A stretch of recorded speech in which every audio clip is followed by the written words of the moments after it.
스데반은 아브라함으로부터 시작해서 요셉에 이르기까지의 역사를 쭉 이야기했습니다. 이제는 새로운 시점으로 이야기의 방향을 돌리고 전환시킵니다. 하나님께서 아브라함에게 약속하신 때가 이미 가까워 있을 때에 그 백성은 이집트에서 무슨 일이 벌어지고 있냐면 수적으로 늘어나고 양쪽으로 불어났다 하는 것이죠. 하나님 약속의 때가 가까우니까 천천히 늘어나던 이스라엘 백성들이 갑작스럽게 폭발적으로 늘어나기 시작했다는 것이죠. 하나님께서 아브라함과 언약하신 후 첫 215년 그 기간에 계약의 백성들이 늘어나게 된 그 숫자가 지난 시간에 우리가 본 것처럼 75명에 불과했습니다. 첫 전기 215년간에는 75명이 늘어났다. 아주 느리고 더딘 것처럼 보입니다. 언제 불어나서 언제 낙심할 만도 합니다. 그러나 후기의 215년간 싸울 수 있는 장정만 불어난 것이 60만 명이었다. 이게. 그리고 다른 여타의 그런 이스라엘 백성들까지 다 합하면 200만 명이 좋게 되지 않을까 그런 생각을 하고 나중에 출애굽할 때는 뭐 중도한 잡족까지도 섞여 있었다 그랬죠. 그러니까 혈통적으로 이스라엘뿐만 아니라 혈통 아닌 중도한 잡족들도 섞인 거예요.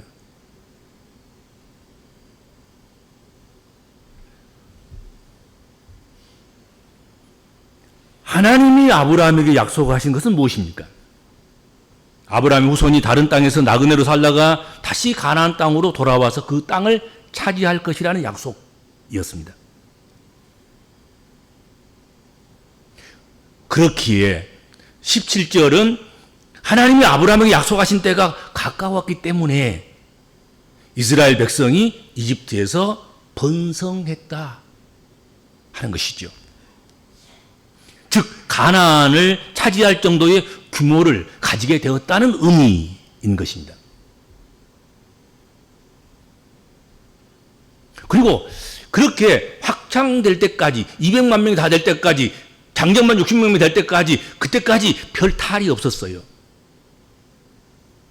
아브라함과 애굽 사이에 아브라함의 가족과 애굽의 왕권이라든지 애굽의 뭐 군벌이라든지 애굽의 무슨 정치하는 사람이라든지 애굽의 상인들이라든지 애굽을 살아가는 모든 사람들 그들과 별 탈이 없었어요.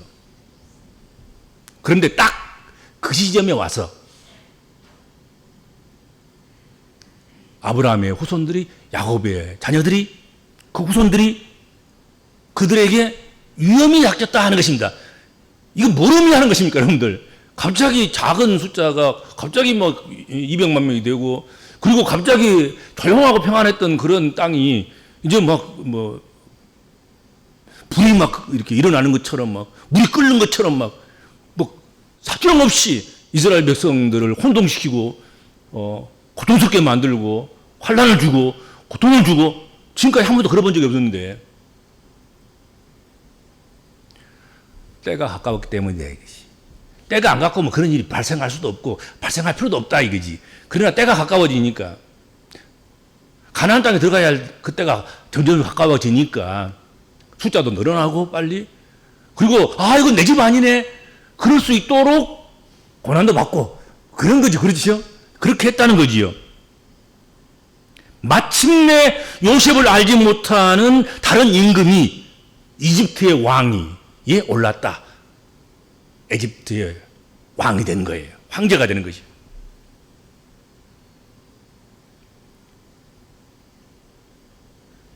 그가 히브리 족속들에게 아브라함 후손들에게 아주 오늘 성경에 보면 교활한 정책을 써서 이스라엘의 조상들을 학대했다는 것이죠.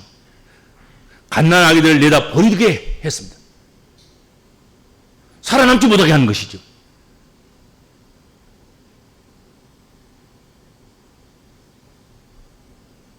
이제 민족의 미래를 스스로 죽이고 스스로 없애야 하는 그런 비참함 속에서 이스라엘 백성들이 한탄한 것이잖아요. 히브리 백성들이 울부짖은 거잖아요. 그때 하나님께서는 모세를 선택하셨다 하는 것이죠.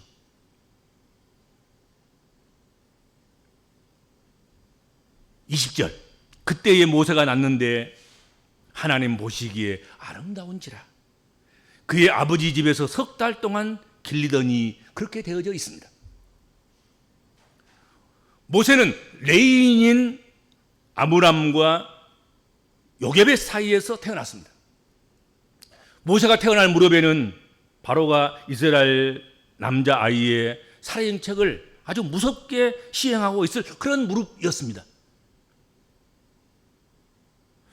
사실 모세의 출생은 하나님의 큰 원대한 계획이 있었지만 그 부모에게는 큰 기쁨이기도 하지만 또 다른 한편으로는 근심거리가 아닐 수가 없었다 이거지, 그렇죠?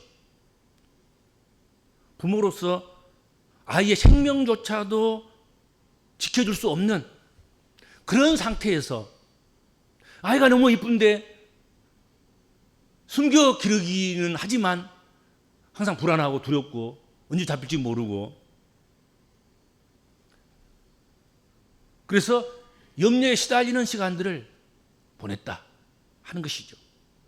그래서 더 이상 아이를 입을 막을 수도 없고 뭐 아이가 잘하는 것들을 어떻게 축소시켜서 더 못 자라게 그렇게 만들 수도 없고 그래서 아이가 자라고 소리는 커가고 숨소리조차도 아주 크게 들리는 그런 가운데서 급기야는 모세의 어머니와 모세의 누이 미리암은 모세를 죽일 수가 없어서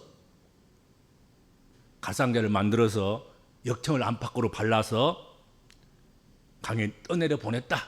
기약 없이 또는 무슨 계획 없이 어떻게 해볼 생각도 없이 무슨 목표가 있는 것도 아니고 그냥 어쩔 수 없이 상자 하나 만들어서 나이가 있다 그냥 버렸어야 하는 거예요.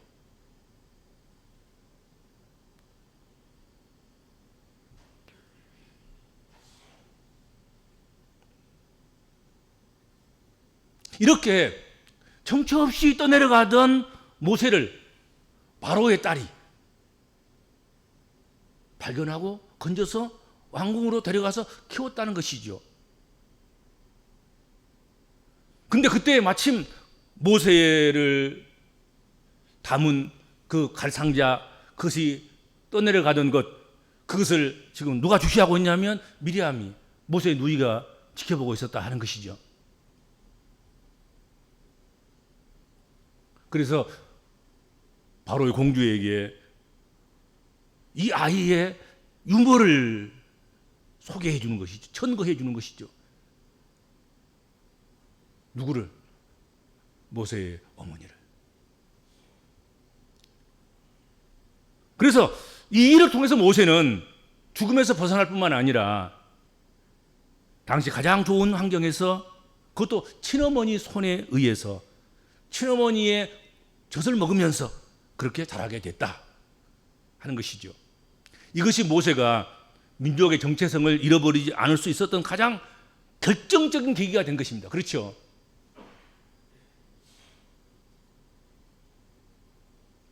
이집트의 가장 좋은 교육과 환경과 어머니의 사랑 안에서 자라게 된 모세에 대해서 스데반은 이렇게 말합니다. 22절 모세는 이집트 사람의 모든 지혜를 배워서 그 하는 말과 하는 일에 능력이 있더라. 그렇게 기록하고 있습니다. 모든 지혜를 배웠다. 그리고 그 하는 말과 하는 일에 그래서 탁월하고 능력이 있었다. 특별하게.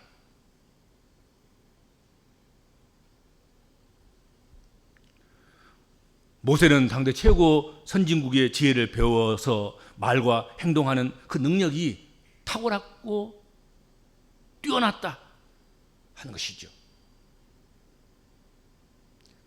그렇지만 모세는 왕궁에서 바로 공주의 아들로 자라면서도 왜 내가 이스라엘 사람인데 애굽의 궁중에서 살아야 하는지 그것을 알지 못했다 하는 것이죠.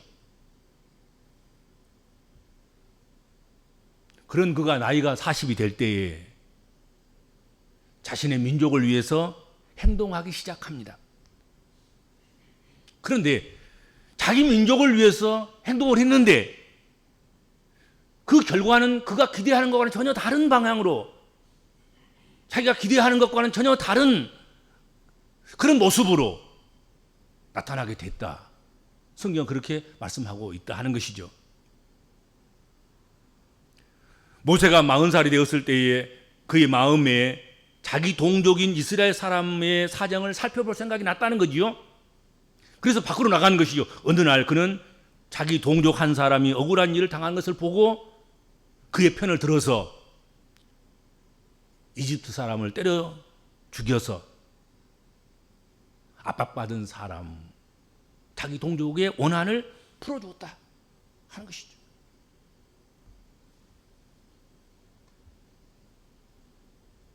모세는 억울한 일을 당한 동족을 위해서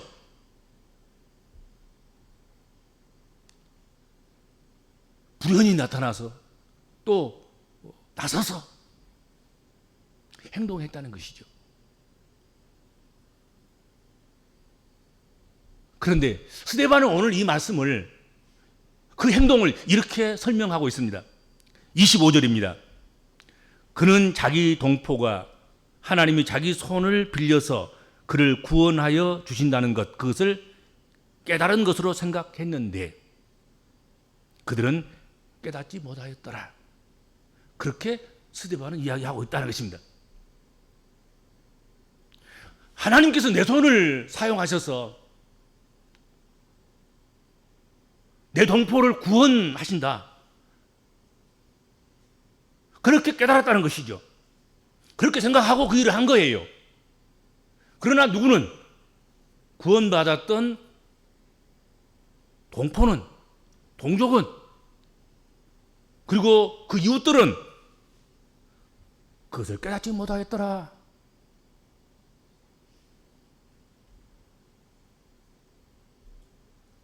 스데반은 이 모세의 행동이 하나님의 개입이었다고 평가하고 있다 하는 것이죠.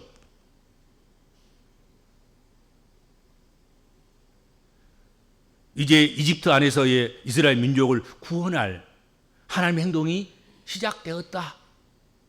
그러나 이스라엘은 그것을 깨닫지 못하고 못했어요? 어떻게 했습니까? 모세를 거절했다는 것이죠. 깨달았으면 모세를 받아들이고 모세의 구원 행동에 대해서 그것을 귀하게 여기고 그랬을 것 아니겠습니까? 그런데 깨닫지 못한 거예요. 그러니까 이스라엘 백성들이, 히브리 백성들이, 아브라함 후손들이 모세가 그렇게 구원 행동을 하는 것에 대해서 못마땅하게 생각하고 그걸 폭로하고 그걸 거절했다. 성경은 그렇게 말씀하고 있단 말이에요.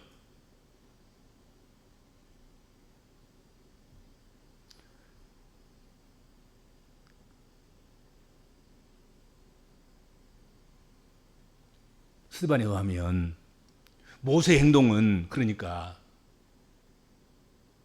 하나님의 지시를 따라서 정당한 행동을 했다는 거예요. 우리는 보통 모세가 자신의 치기 어린 행동 때문에 나설 때 안 나서 가지고는 살인자가 돼 가지고 그리고 광야에 가서 광야 3년 40년의 피난사례를 하고 그래서 모세 약점을 드러내려고 애를 쓰는데, 그렇죠? 보통 그러지 않아요? 모세가 막 치기 어린 행동으로 말이야 그렇게 막 나서 가지고 살인자가 됐어. 그래서 광야에서 40년 동안 살인자의 누명을 벗고 그것을 살인자의 마음을 온유하게 만들어 가지고 이렇게 그렇게 이해할 수도 있죠. 그런 측면이 있지 않아요. 그러나 스데반은 그와 다른 이야기를 오늘 본문에서 하고 있다 하는 것이죠. 모세는 하나님의 도구가 되어서 이스라엘을 구원하기 위한 행동을 시작했던 것이다 하는 것이죠. 40살에 그가 자기 동족을 구원할, 아브라함 후손들을 구원할 행동을 시작했다 하는 것입니다. 그러나 이스라엘은 그를 거부했다는 거예요. 거부. 모세는 형제에게, 동족에게 거절당하는 그런 아픔을 맛보았다. 스데반은 그렇게 설명하고 있고 해석하고 있다. 이 사건을. 모세가 이튿날 다시 나아가 두 히브리 사람이 서로 싸우는 것을 목도하고는 가슴이 미어지는 심정으로 그 그런 자에게, 그 그런 자, 잘못된 자에게 이르되 네가 어찌하여 동포를 치느냐 하면서 나무랬다는 거지요. 그랬더니 오늘 본문 27절 28절 한번 보세요. 그 동물을 해치는 사람이 모세를 밀어뜨려 이르되 누가 너를 관리와 재판장으로 우리 위에 세웠느냐? 내가 어제는 애굽 사람을 죽임과 같이 또 나를 죽이려 하느냐? 그렇게 했다는 거예요.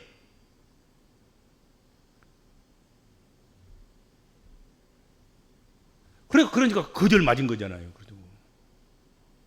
어제는 애굽 사람 죽이더니 오늘은 우리 죽이려고 그러냐고. 나를 죽이려고 하느냐고. 누가 당신을 우리 재판장으로, 누가 당신을 우리가 관리로 세웠느냐고.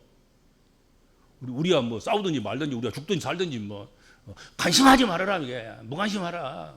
내버려둬라. 이에 두려움을 느낀 모세는 미디안 광야로 도망쳤다 하는 것이죠. 그래서 나그네로 사는 그 시간이 바로 40년간의 시간이었다. 성경 그렇게 말씀하고 있습니다. 스데반의 지금 이 심정이 모세가 동족으로부터 거절당할 때에 바로 그 심정이었을 것이다 하는 것이죠. 내가 지금 꼴을 당한 거야. 사실이냐고 물을 때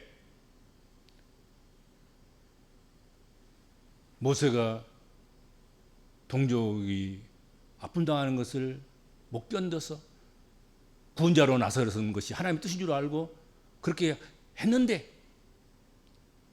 도움을 받아야 할 히브리 백성들이 모세를 거절하고 거절맞은 그가 광야로 도망가서 40년 동안 거기 살았던 그것처럼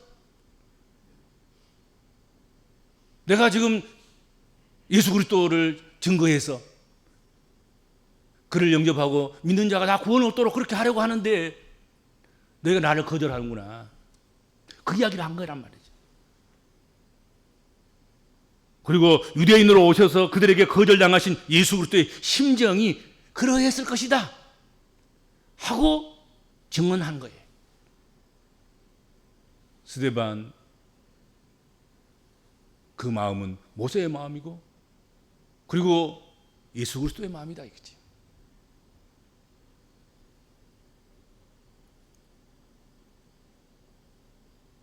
오늘 우리가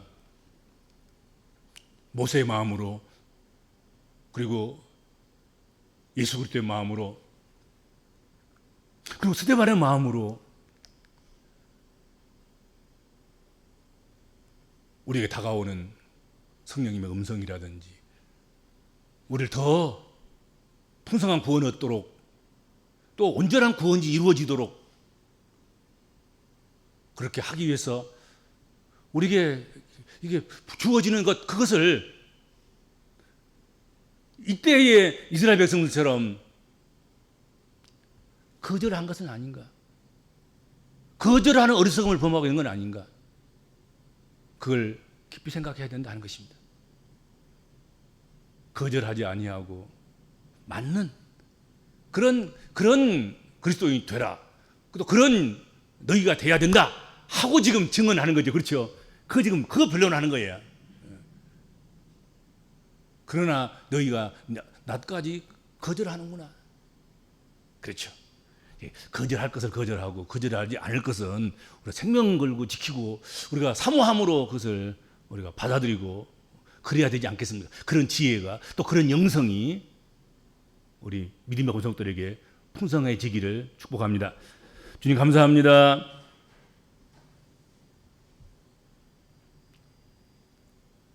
스데반의 설교를 오늘 내게 주신 하나님 말씀으로 여기고 하나님께서는 때가 되면 어떤 형태로든지 역사하시고 일하시고 하나님의 정하신 그 때와 기한을 위해서 하나님께서는 움직이시는 줄로 믿습니다. 그렇게 할 때 우리가 하나님의 그 일을, 하나님의 그 때를, 하나님의 역사하심을 거절하는 어리석음을 범하는 저희들 되지 않게 하여 주시고 받아들여서 우리가 쓰여지는 저희들 되도록 도와주시고 그런 지혜와 명철과 분별력을 저희들에게 풍성하게 허락하여 주옵소서. 그래서 은혜를 거절하는 자가 아니라 은혜를 누리는 자들이 되도록 인도하여 주옵소서. 예수님의 이름으로 간절히 기도하옵나이다. 아멘.